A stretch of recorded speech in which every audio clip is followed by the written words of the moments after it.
Intense weekend. The IDF struck in Syria, Lebanon, and Gaza. But the central focus is on the broad United States strike in Yemen after the Houthis again threatened ballistic fire against Israel. Reports about damage and casualties in these strikes continue to come throughout the day on Sunday, with the termination toll of at least 13 in the initial wave. A senior American official said that these strikes are a warning to Iran, and President Donald Trump said, "Your time is up." Trump is letting everyone know that he's not afraid of a regional war, but there is also a concern that in the short term, the Houthis might retaliate by firing ballistic missiles at Israel. However, missile launchers and ammunition depots were amongst the targets of the American strikes, together with radar systems, UAVs, and anti-shipping systems. The Houthis weren't the only targets of the United States military action in the Middle East over this weekend. American special forces and other teams also eliminated the second-in-command of ISIS, the terrorist group which never completely disappeared and has been making resurgences in Iraq over the past few months. And in the Gaza Strip, the IDF eliminated a Hamas terrorist cell in Beit Lahia that operated a drone against our forces.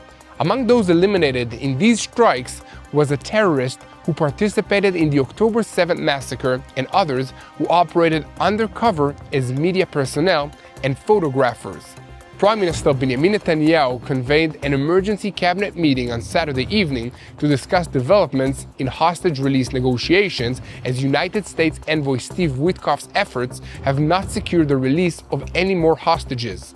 Hamas has offered to release American-Israeli Idan Alexander and the remains of 4 other hostages who died in captivity, but that is not enough. The Israeli negotiating team has been instructed to continue talks for the release of 11 living hostages, while Witkoff said that Hamas is presenting impractical demands. And meanwhile, the Saudi-owned El Arabiya news portal reported that the Trump administration has given the Lebanese government and the National Army an ultimatum to either clear Hezbollah out of southern Lebanon, or Israel will be giving a green light to move in and do it for them. At the same time, the United States is promoting direct diplomatic talks between the countries, Israel and Lebanon. TBN Israel's senior Middle East analyst Mati Shoshani will take us in depth into the details of what is happening in our neighborhood, including a look at the results of the Russia-Iran Sims conference. Iran feels the maximum pressure from Washington and Jerusalem, and at the same time, its partnership with Russia and China is growing stronger, eroding the effectiveness of American sanctions. President Trump is threatening military strikes on Iran to stop its drive for nuclear weapons, while at the same time holding out a promise of a mutually beneficial agreement. We'll take a closer look. Last, but certainly not least, Israel has made Syria an offer that they cannot refuse, pulling a surprise card that surprised everyone. It's been an eventful week, and we have a lot to talk about today. And by the way, we want to say Happy Purim to all the people of Israel and Jerusalem.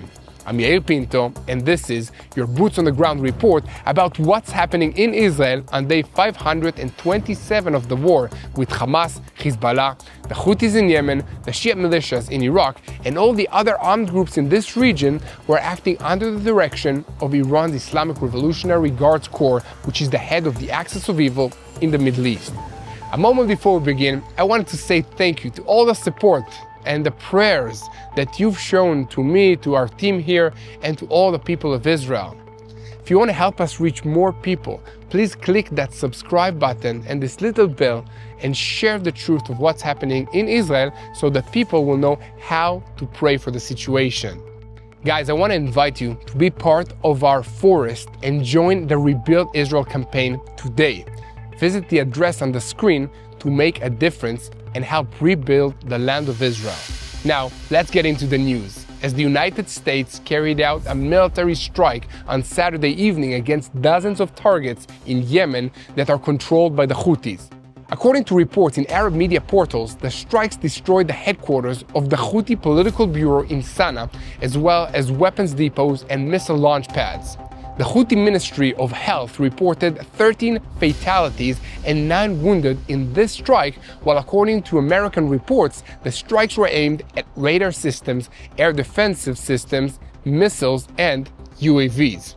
And about 4 hours later, Yemen reported additional United States strikes in the Sada province in northern Yemen, near the border with Saudi Arabia, in the Dakhmar province south of Sana'a, and in the El Bayada province in the center of the country. The tensions with the Houthis escalated following their threats to resume attacks against Israel and Israeli vessels if humanitarian aid is not permitted to enter into the Gaza Strip, while American statements said that the strikes are intended as both a warning to Iran and to reopen shipping routes throughout the Red Sea. President Trump declared that he ordered the attacks on the Houthis because, quote, founded by Iran, these Houthis bullies have fired missiles at American aircrafts and attempted to harm our soldiers and our allies. Their relentless attacks have cost the United States and the global economy billions of dollars and endangers the lives of innocent people. We will not contain the Houthi attacks on American vessels. We will use overwhelming and lethal force until we achieve our goal. And speaking directly to the Houthis, Trump said, "Your time is up, and the attacks must stop today. If not, hell will fall upon you." And meanwhile, the Israeli Air Force is preparing for a possible response from the Houthis, raising the alert levels in air defensive systems. Assessments indicate that the American strikes are expected to continue for several days, with a possible escalation in scope and intensity depending on the militia's response. And against this backdrop, reports have surfaced in Arab media portals and intelligence agencies across the Arab world that the Houthis are attempting to smuggle hydrogen fuel cell components to Yemen directly from Iran. This would provide Houthi fighters with a significant technological leap, as the Houthis' drones could become harder to detect, enabling them to fly longer distances and cause greater damage as they carry out suicide missions. American military sources have promised a strong response if the Houthis attempt to use such drones. Here at TBN Israel, we will continue reporting on every development regarding the Houthis and their threats to attack Israel. And as always, we ask you to help us spreading the truth by sharing our videos on YouTube, following us on social media, and subscribing to this channel if you haven't already.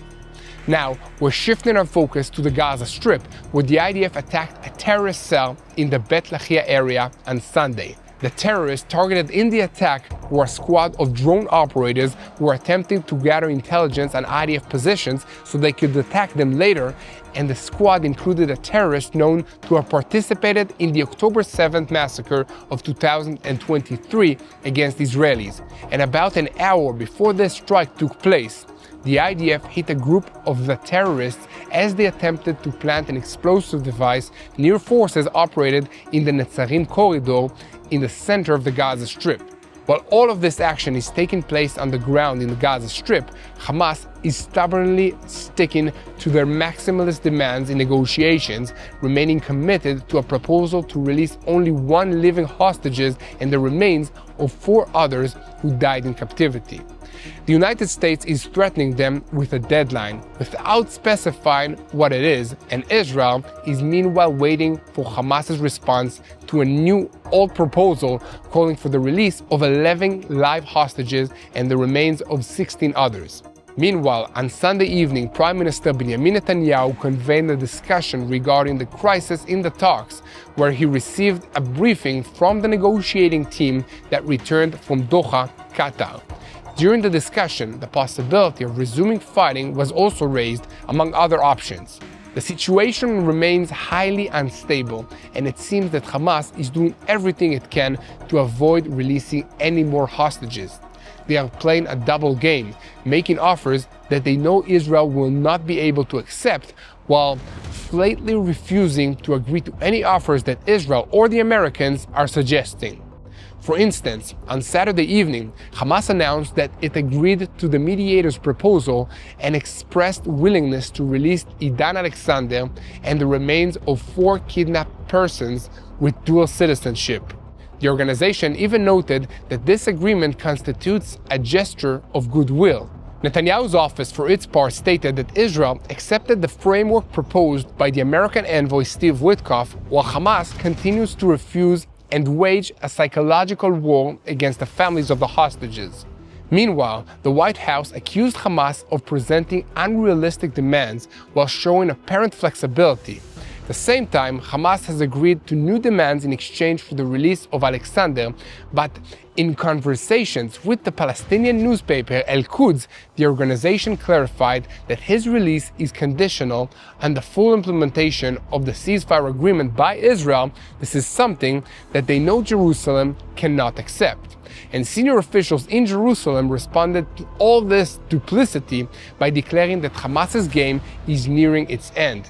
The mediators, and especially the United States, understand that there will be consequences for all this conduct, and once they happen, Hamas will understand how serious we are.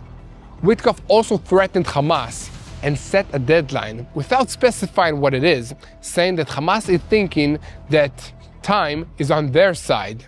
That is not the case. Hamas is fully aware of the deadline, and it should know that we will respond accordingly if that time passes. In the background, of course, is President Donald Trump's threat to allow Israel to resume fighting, but Witkoff said that as long as there are talks, he asks Israel not to resume the fighting.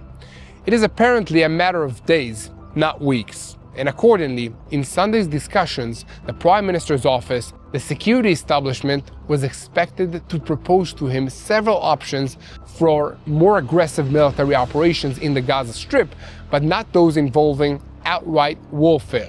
In other words, Israel is still giving the mediators a chance to reach an agreement that would enable the release of hostages, but in the current situation, there is concern that given Hamas's stubbornness, there will be no choice but to resume the fighting.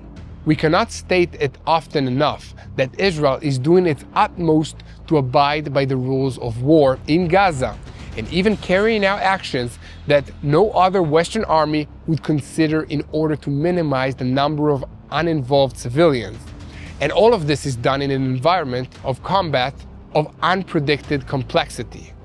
Guys, here at TBN Israel, we will continue to report on all these developments, and as always, we ask you to help us by sharing our videos on YouTube, following us on social media, and above all, make sure to click on that subscribe button if you haven't already. The people of Israel have been through so much, but we've also seen incredible strength, families rebuilding, communities standing together, and a nation pushing forward. I saw this resilience firsthand during my reserve service. So many soldiers left their jobs and families behind, stepping up for months at a time. Balancing service, work, and home life takes unimaginable strength. For me, daily prayer kept me going, but I also needed energy and focus to keep me going.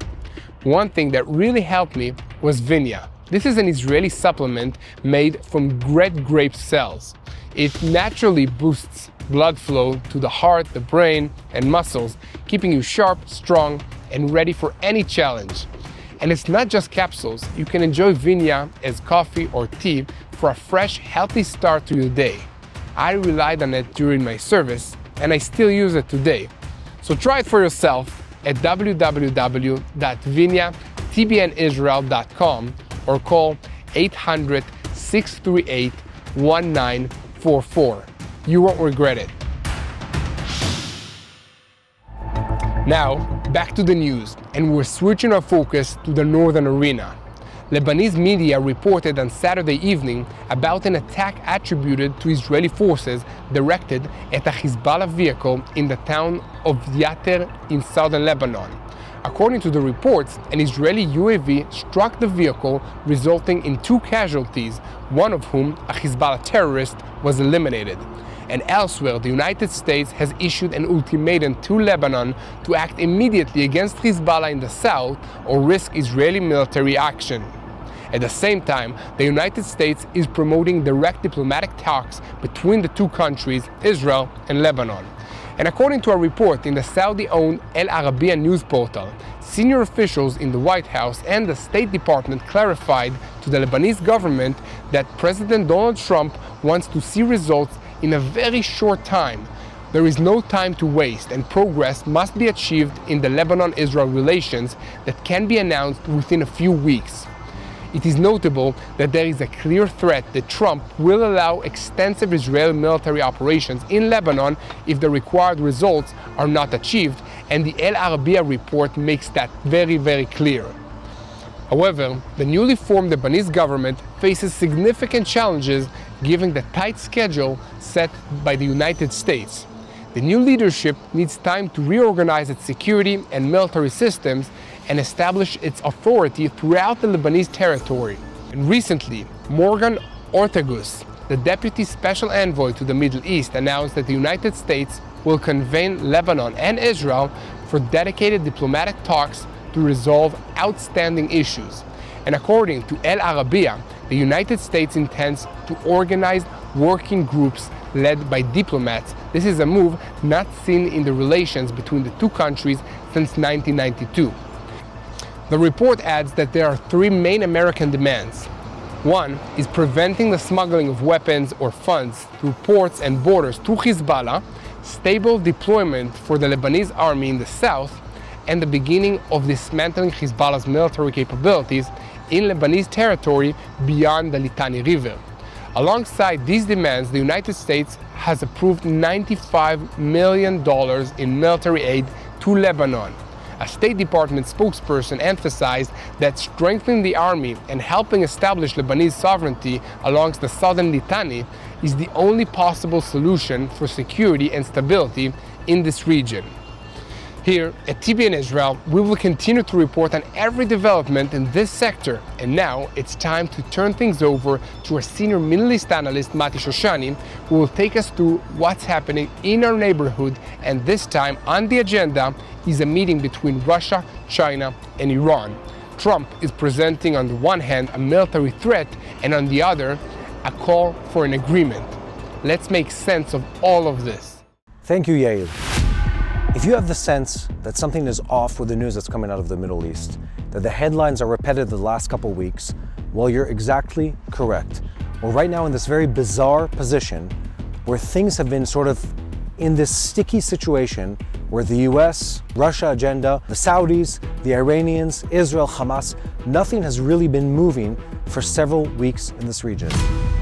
For several weeks now, the Trump administration has been pushing on the Iranians, and they've been pushing with one of two agendas.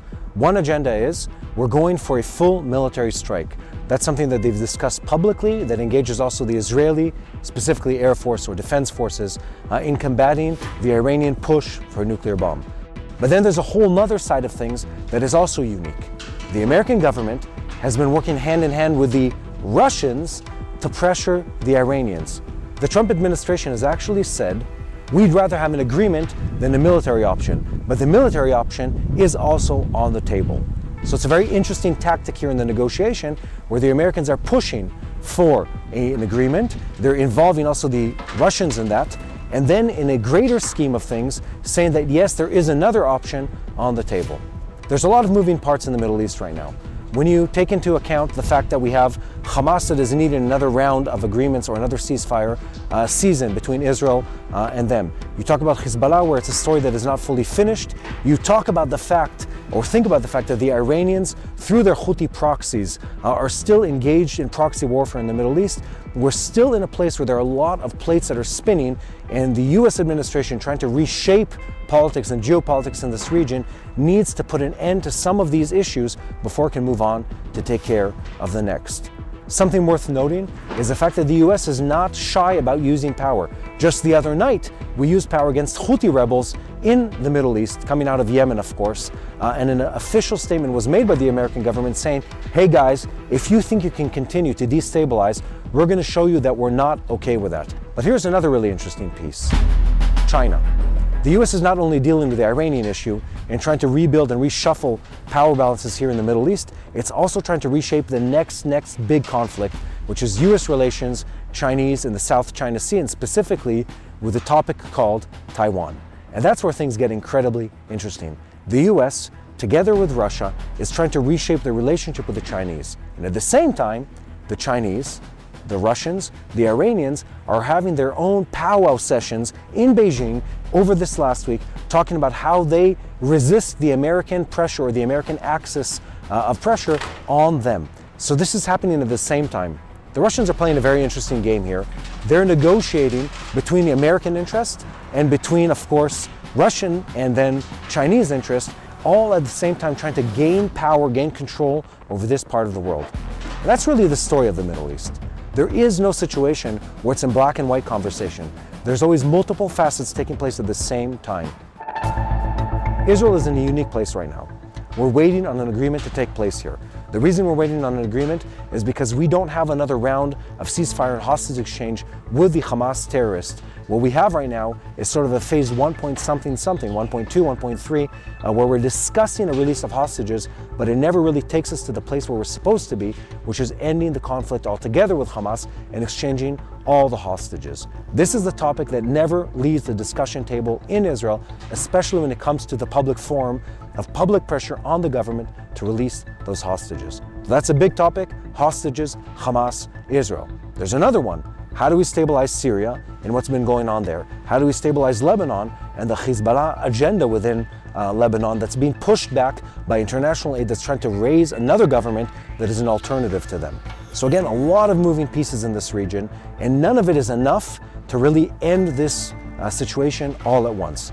So what the US administration is trying to do is trying to end one topic at a time, take it off the table, take the discussion topic off the table, end the Hamas discussion. They're putting a lot of pressure through their emissary Hochstein to do that, end the Hezbollah discussion, and stabilize Lebanon in a way that we can move on to a place where Iran isn't involved in that. And then again, same with Syria, stabilize that so the El Julani government, that's been, for lack of a better word, massacring the Alawite minority in the country, is able to stabilize the government, stop the acts of violence, and sort of write off that topic and move on to the next. And the end game, of course, is stabilizing the Red Sea and the Arabian Sea. That means stabilizing relationships with Iran, the Saudis, and everything that happens with trade in this region. And the way to get to that is or an agreement, or maximum military pressure on the Iranians, or both at the same time, and Russia is a pivotal piece in that entire relationship. All in all, my prayer, my effort is, my hope is for our government, the US government, and others in this region, is that what we're able to do is eliminate Iranian aggression, is to push them back and stop their financial machine that spreads terrorism throughout this region. 2, to strengthen ties between the US, the Saudis, and Israel. 3, to end the relationship or this conflict phase with Hamas and exchange the hostages. And the last part is, for the US government, there's a need to pray and think about how they change the situation where the Russians are now a force of good in this region rather than part of the destabilizing forces. There is a lot of work at hand.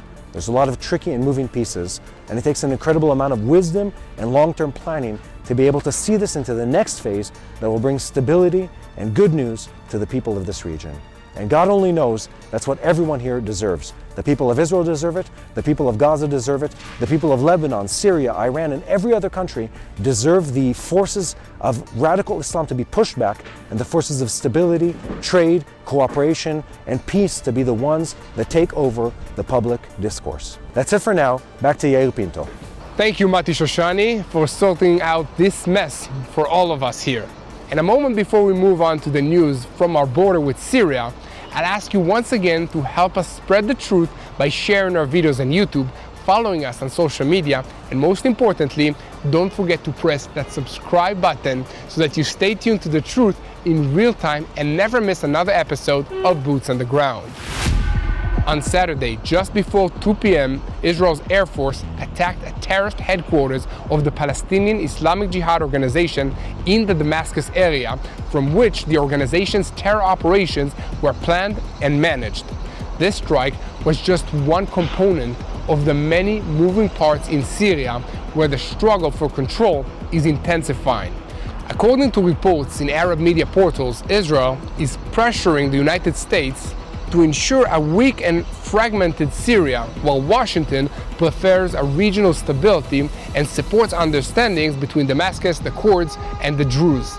Beyond the conflicts in the Syrian coastal region are regional and international forces with conflicting interests, as revealed by extensive reports published by the Lebanese website El Mudun. And these reports uncover the complex geopolitical struggle unfolding in Syria, with Israel, the United States, Iran, Turkey, and other players competing to shape the country's future. It appears that Iran has also taken an active and decisive role in the conflict after discovering that Washington is promoting negotiations aimed at achieving understandings between Damascus and the Kurds, initiating confrontation to disrupt any possibility of reconciliation in Syria.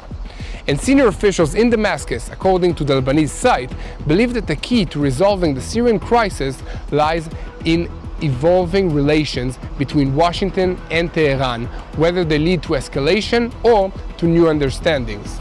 This complex reality leaves Israel in a position of strategic waiting without a formulated perception regarding Syria's future.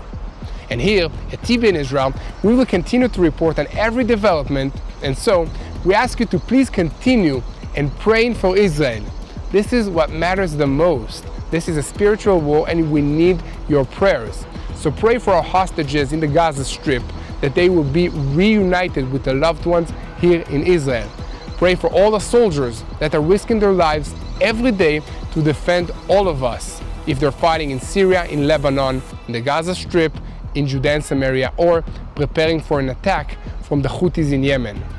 Pray for all the civilians that are affected by these terrorist organizations, and make sure you pray for the peace of Jerusalem.